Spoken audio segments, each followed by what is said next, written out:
আমন্ত্রণ জানাচ্ছি ১ মিনিটে বিশ্ব সংবাদে, সাথে আছি আমি তাসলিমা তিথি। ২.৫ লাখ গাজাবাসী নতুন করে উচ্ছেদের মুখোমুখি। ভারতে ধর্মীয় অনুষ্ঠানে পদদলিত হয়ে ৮৭ জনের মৃত্যু। ট্রাম্পের দায়মুক্তি বিপজ্জনক নজির বলেছেন বাইডেন। যুক্তরাজ্য নির্বাচন ঘিরে আশাবাদী অভিবাসী ভোটাররা। চীনা কোম্পানির বিক্রি বেড়েছে ২১%, চ্যালেঞ্জের মুখে টেসলা। ইমরান খানকে স্বৈরাচারীভাবে বন্দী আন্তর্জাতিক আইনের লঙ্ঘন জানিয়েছে জাতিসংঘ।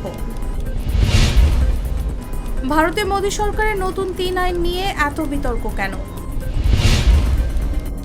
জার্মানির মূল্যস্ফীতি ৩%-এর নিচে। ৬ বছর আগেই নবায়নযোগ্য শক্তির লক্ষ্যমাত্রা পূরণ করছে চীন। এখানেই শেষ করছি ১ মিনিটের বিশ্ব সংবাদ।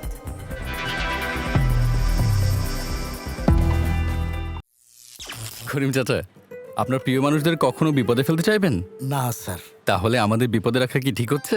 এজন্যই বিজলি কেবলস সবচেয়ে ভালো ও নিরাপদ। ফ্লেম রিটার্ডেন্ট পিভিসি দিয়ে তৈরি বিজলি কেবলস, নিরাপদ আজীবন।